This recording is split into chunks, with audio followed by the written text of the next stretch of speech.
It's said that we are what we eat, and while there's a bit of truth in that statement, it's more accurate to say that we are what we make.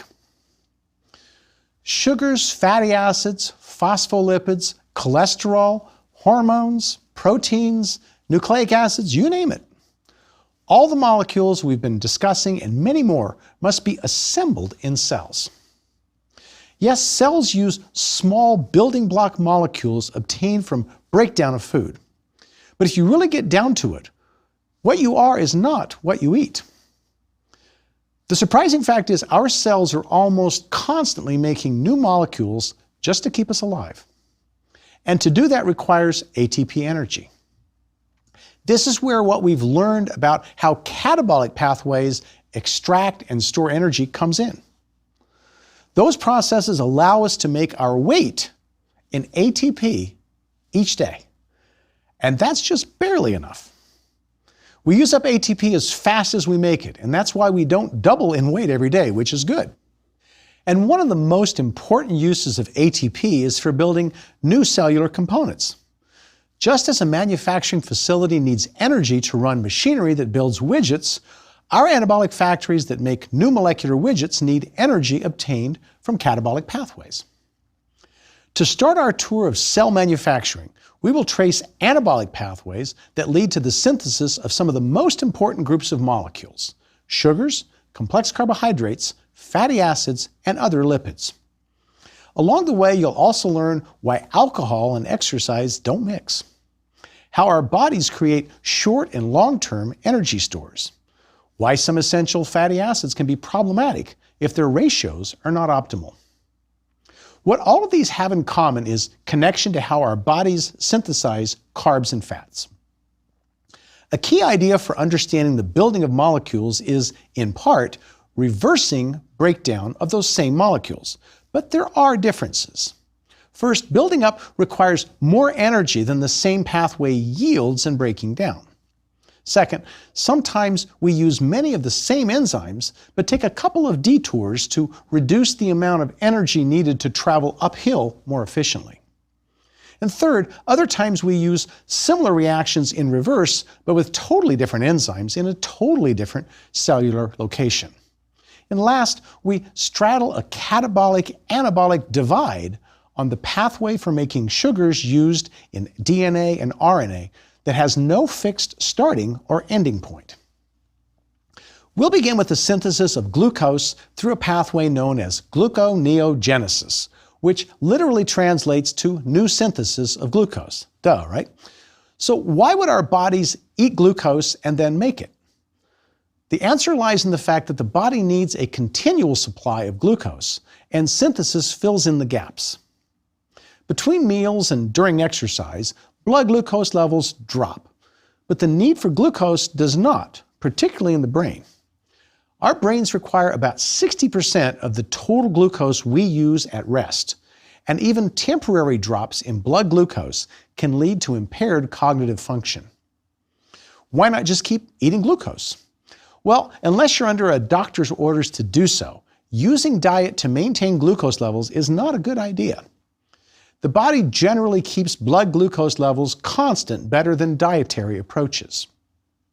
Routine drinking of energy drinks can lead to sharp insulin spikes and may contribute to developing insulin resistance and diabetes. The body stores glucose as the polymer glycogen, which is broken down to provide glucose as needed.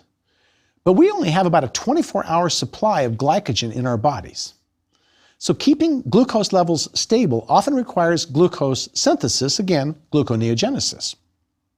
However, only our liver and kidney cells make glucose in gluconeogenesis. Fortunately, they play nice and share when the glucose is needed. Your liver does a great job of managing glucose levels. Like other pathways we have discussed, gluconeogenesis can be defined to begin at various points, but we'll begin with pyruvate, the end product of glycolysis. Starting with pyruvate, we discover that many of the reactions of the pathway are the reverse of those of glycolysis. Specifically, 11 reactions are required to synthesize glucose compared to 10 reactions in glycolysis. 7 gluconeogenesis reactions are simple reversals of glycolysis reactions, while 4 are different. Why aren't all the reactions simple reversals? That's because some of the reactions in glycolysis are very energetically favorable only in the glycolysis direction. They're not irreversible technically, but they're like downhill ski runs. Running them uphill in the reverse direction is not likely or pleasant. So instead of trying to overcome a steep energy hill, it's better to take a zigzagging ski lift to get back up. So up we go. At the end of glycolysis, pyruvate was made from PEP in the Big Bang reaction. That's our first big hill. It was very energetically favorable in the glycolysis direction. For going the opposite direction in gluconeogenesis, cells use a 2-step detour to get pyruvate back to PEP. The first step occurs in mitochondria, where pyruvate combines with carbon dioxide to make oxaloacetate. This reaction is catalyzed by pyruvate carboxylase, and it requires energy from ATP. Oxaloacetate produced by this reaction is exported out to the cytoplasm. In the second step of the detour, oxaloacetate is converted into PEP by an enzyme abbreviated PEPCK. You might remember it as Pepsi-Cola Kevin. The reaction requires a molecule of GTP. So with these 2 steps and expenditure of an ATP and a GTP, pyruvate gets made into PEP. But pyruvate and PEP each have only 3 carbons, so it will take 2 pyruvates to make glucose. So the overall energy cost to get to 2 PEPs is 2 ATPs and 2 GTPs. The next few reactions are reversals of glycolysis reactions, including the reconversion of 2 molecules of 3-phosphoglycerate to 1,3-bisphosphoglycerate. This requires 1 ATP per molecule and brings the energy input to 4 ATPs and 2 GTPs. Reduction of the 2 1,3-bisphosphoglycerates to glyceraldehyde 3-phosphates requires 2 NADH molecules. We continue moving up the metabolic ladder, and only when we get to fructose 1,6-bisphosphate do we encounter another non-glycolysis enzyme. That's part of a metabolic sleight of hand the cell is doing here. If the reaction to convert fructose 1,6-bisphosphate to F6P had been the reversal of the PFK reaction, then ATP would have been synthesized by transfer of the phosphate from fructose 1,6-bisphosphate to ADP. But making ATP from ADP takes energy.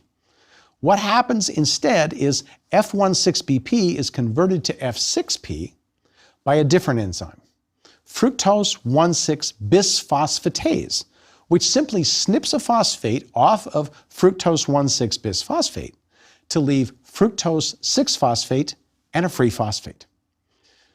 This is instead of transferring the phosphate to ADP, and it makes the reaction much more favorable. Next, fructose 6-phosphate is converted into glucose 6-phosphate in another glycolysis reversal reaction. And then finally, there's one last sleight of hand in the last step, involving an enzyme called glucose 6-phosphatase in place of hexokinase to produce glucose. As with fructose 1,6-bisphosphatase, clipping a phosphate off instead of remaking ATP makes the reaction much more energetically favorable. So glucose has been made from pyruvate in gluconeogenesis at the cost of 4 ATPs, 2 GTPs, and 2 NADHs. The breakdown pathway of glycolysis by comparison to produce pyruvate yielded 2 ATPs and 2 NADHs. So you can see it takes 4 more triphosphates to make each molecule of glucose from pyruvate than can be obtained from glucose breakdown. That's the price you pay to have a constant level of glucose. Now, other molecules can convert into pyruvate to provide additional gluconeogenesis resources. The most common feeder molecules are alanine and lactate, which can each be converted to pyruvate in a single step. Interestingly, consumption of alcohol can inhibit the ability of lactate to feed into gluconeogenesis. Alcohol is metabolized in the liver with 2 oxidation reactions. Each oxidation uses NAD+, which is also the molecule needed to oxidize lactate back to pyruvate. In other words, the liver's stores of NAD+ can oxidize alcohol or lactate, but not both at the same time. So drinking does not pair well with exertion, a fact that might surprise no one except for the folks who participate in those competitions where people race on foot from pub to pub. Their muscles are producing lactate from the exercise, but it's inefficiently converted back to pyruvate in the liver for making more glucose. So lactate can build up, and in severe cases, acidosis can result, causing blood pH to drop out of a safe range.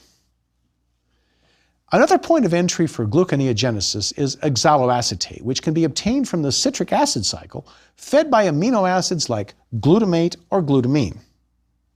Aspartate and asparagine can also readily be made into oxaloacetate to help fuel gluconeogenesis.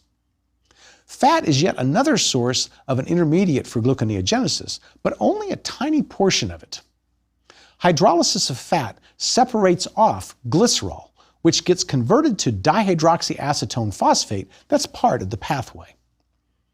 However, the fatty acids and their breakdown products, acetyl-CoAs, cannot be used to make glucose in higher animals. So glucose can be made by the liver and the kidneys to maintain blood glucose levels. Gluconeogenesis from pyruvate uses 4 unique reactions and 7 reversals of glycolysis reactions, and many molecules besides pyruvate can feed gluconeogenesis, including lactate, oxaloacetate, amino acids, and glycerol from fats. Once we have glucose, how do we turn it into glycogen or other complex carbohydrates? Glycogen is made when glucose supplies are abundant. It is stored in skeletal muscle and the liver. Making glycogen only requires 3 reactions. First, glucose 6-phosphate from glycolysis is converted to glucose 1-phosphate. Second, glucose 1-phosphate reacts with the nucleotide UTP to make a high-energy intermediate known as UDP glucose or UDPG. Like ATP, UTP has 3 high-energy phosphate bonds, 2 of which are broken in the process of making UDP glucose. UDP glucose is the direct starting material for building glycogen.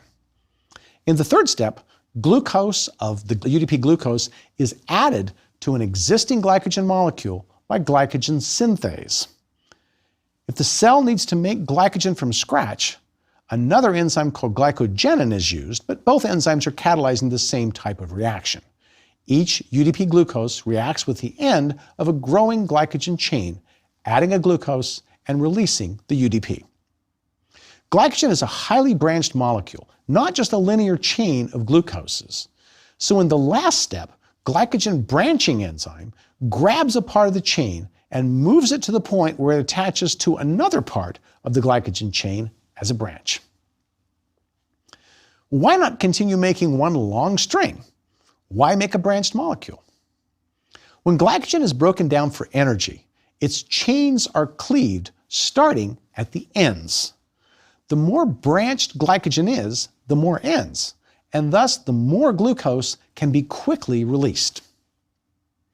Now, though the synthesis of glycogen from glucose is simple, there are mutations that can lead to an inability to carry out this synthesis, with nasty repercussions. Mutations that inactivate the glycogen synthase enzyme in muscle cells lead to heart muscles becoming abnormally thick, known as hypertrophic cardiomyopathy.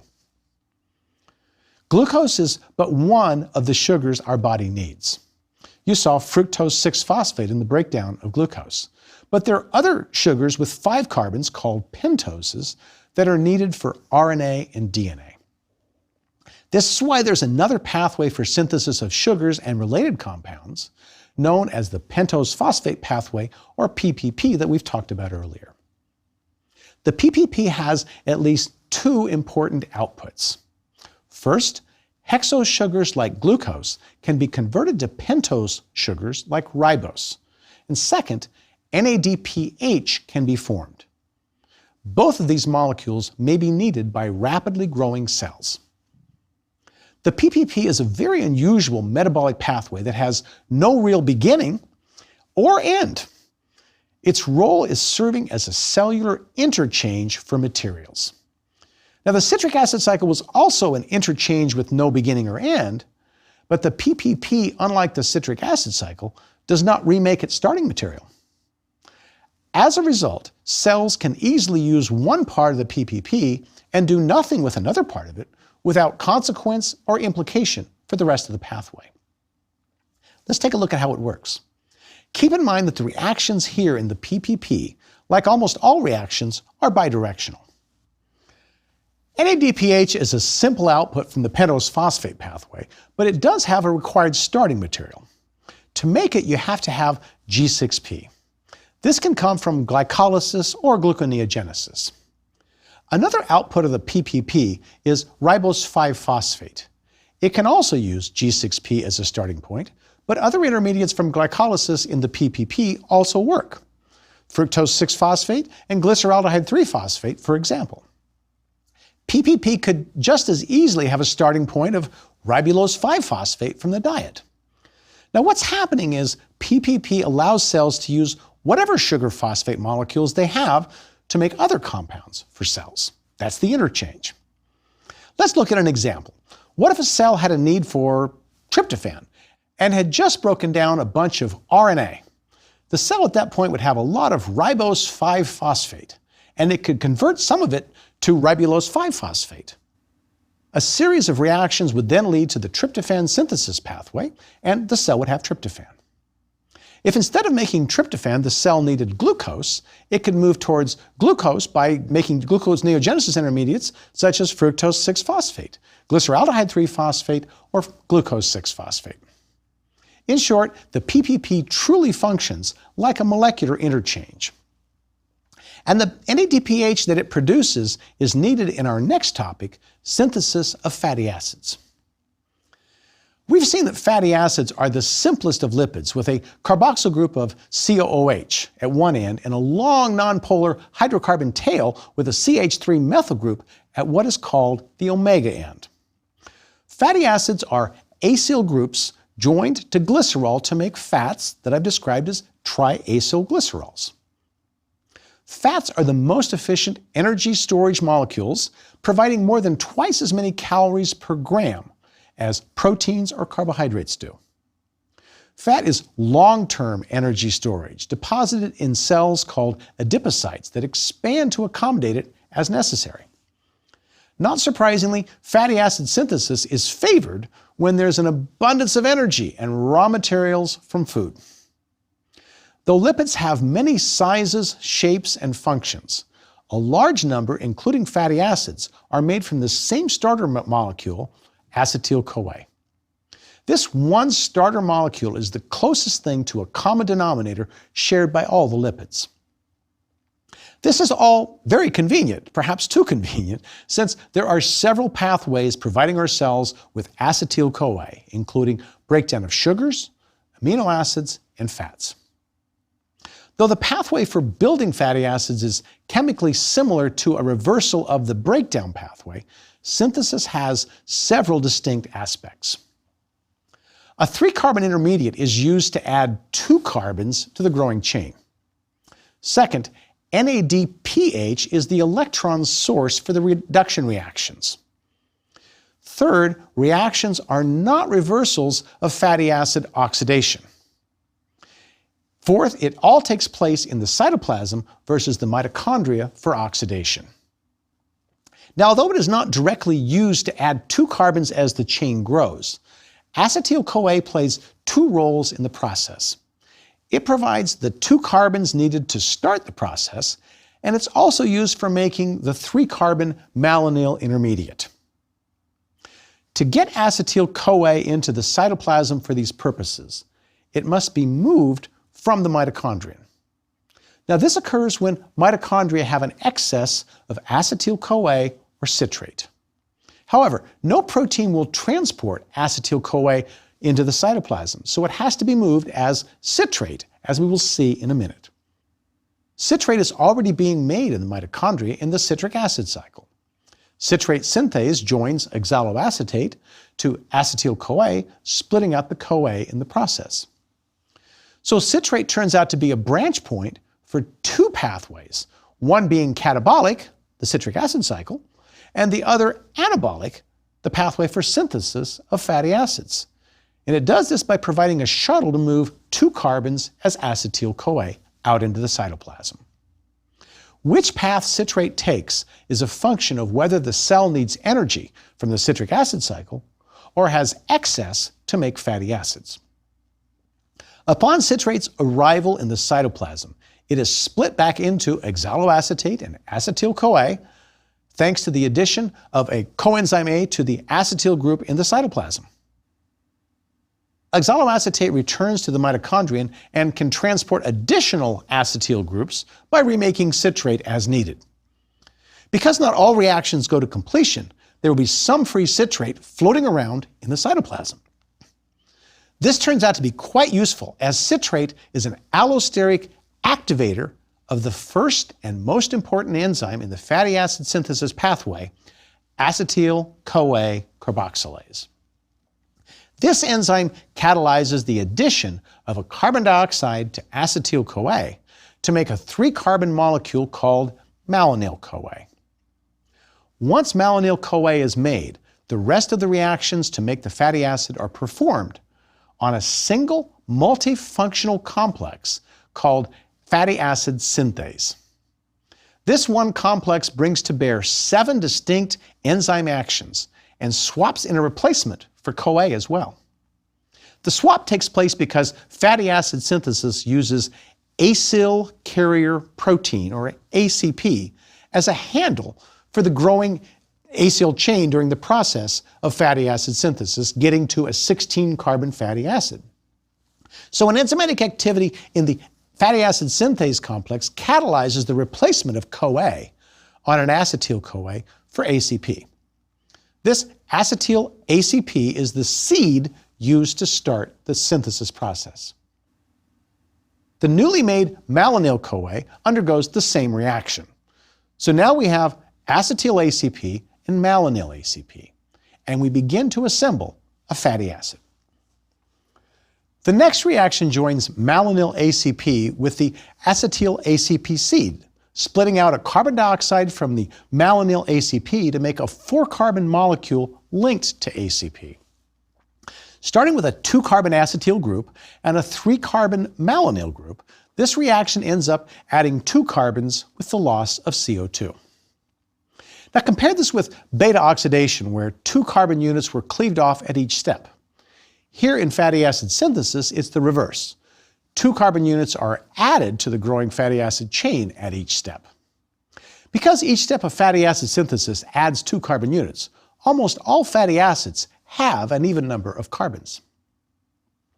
This process is chemically very similar to the reversal of fatty acid oxidation, even if the enzymes and location are different.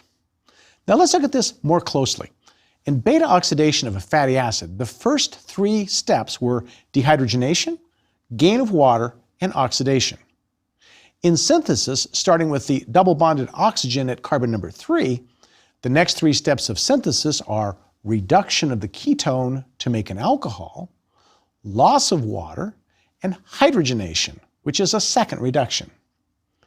Each step in the opposite order is the opposite of what happened in beta oxidation.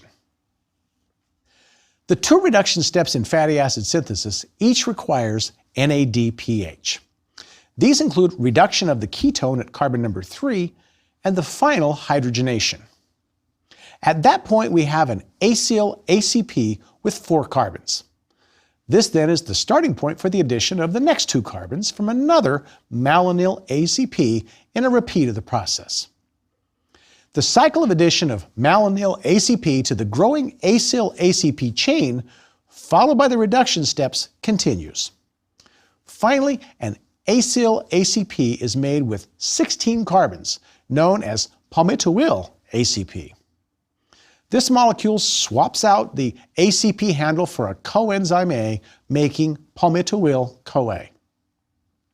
ACP is not used for anything in the cell except for the process of fatty acid synthesis. The enzyme fatty acid synthase is limited, only capable of synthesizing 16 carbon fatty acids. When cells need longer fatty acids, enzymes called elongases, great name, make the fatty acid longer by adding additional units. So we've learned that fatty acids are made by the addition of 2 carbon units to provide a basic 16 carbon molecule. This molecule, palmitic acid, can be extended if needed to make longer fatty acids. All the fatty acids made by fatty acid synthase are saturated fatty acids. Being saturated means they contain only single bonds between the carbons, not double bonds. But cells need fatty acids with double bonds too for their membranes. Enzymes nicely called desaturases turn a fatty acid from saturated to unsaturated by changing one or more single bonds into double bonds at specific places. In our cells, for example, oleic acid is an 18-carbon mono-unsaturated fatty acid made by the insertion of a lone double bond located 9 carbons from the carboxyl end. It turns out, though, that we cannot make all of the polyunsaturated fatty acids that we need. 2 that we must obtain in our diet are linoleic acid with 2 double bonds and alpha-linolenic acid with 3 double bonds. Why are we unable to make these fatty acids? Well, the answer lies in the position of their double bonds. Our desaturase enzymes cannot make double bonds past the 9th carbon from the carboxyl end of the fatty acid. But there are double bonds at carbons 12 in the linoleic and carbons 12 and 15 for the alpha-linolenic. Counting from the other end, the methyl end of the fatty acid, which is also called the omega end, it's 3 carbons to the first double bond for alpha-linolenic. So it's also called an omega-3 fatty acid. Linoleic's first double bond is 6 carbons from the omega end, hence it's called an omega-6 fatty acid. Now you might think of our desaturase enzymes as having arms that are too short to reach more than the 9 carbons needed to get to the omega end. Since our desaturases cannot put in double bonds at the omega-3 and omega-6 positions, we can't make these fatty acids, and that's what makes them nutritionally essential. Got to have them in our diet. Alpha-linolenic acid, sometimes called ALA, is also a precursor for 2 other omega-3 fatty acids, known as EPA and DHA, both important for the nervous system. EPA is a 20-carbon molecule with 5 double bonds. DHA is a 22-carbon molecule with 6 double bonds. DHA makes up about 90% of the omega-3 fatty acids in your brain. However, synthesis of these fatty acids can be very inefficient, especially for people with medical conditions such as retinitis pigmentosa, so most commonly they come from the food. Although we need both omega-6 and omega-3 unsaturated fatty acids, the modern Western diet tends to skew high in omega-6. Too much omega-6 like linoleic acid can be problematic since omega-6s serve as the raw material for making prostaglandin molecules, with roles in inflammation. Moderate inflammation is protective against infection or injury, and that's a benefit of omega-6. But excessive inflammation is associated with diseases such as atherosclerosis, asthma, arthritis, vascular disease, and thrombosis. More important than the sheer amount of omega-6, though, it appears that the ratio of omega-6 to omega-3 fatty acids is the crucial factor. Western diets high in processed vegetable oils, such as safflower oil, average what is considered a problematic ratio of 15:1. Diseases have been treated and prevented by bringing down this ratio of omega-6 to omega-3, often by increasing sources of omega-3 such as fish, flax seeds, and walnuts. For example, a ratio of 5:1 of omega-6 to omega-3 fatty acids was found beneficial for asthmatics, but even a ratio of 10:1 had a negative effect. In one study, a ratio of 4:1 led to a 70% decrease in total mortality from cardiovascular disease. The precise ratio where benefits appear seem to vary by disease, And of course, your individual lipid profile can also influence what works. The old saying that you are what you eat holds very well for some nutrients like omega-3 and omega-6 fatty acids, for essential amino acids, and for any of the true vitamins that we can't make. But that's only a small percentage of the biochemicals comprising us. Think of sugars made in gluconeogenesis and the pentose phosphate pathway, glycogen and other complex carbs made from sugars, fatty acids produced in fatty acid synthesis, prostaglandins and many other lipids made from fatty acids. We mostly have our own biosynthetic pathways to blame and thank for making us what we are. In the next lecture, we'll see more manufacturing where the acetyl-CoAs used to make fatty acids are also used to make cholesterol, the most underappreciated of all biomolecules, and the hormones that help to make us more uniquely into who we are.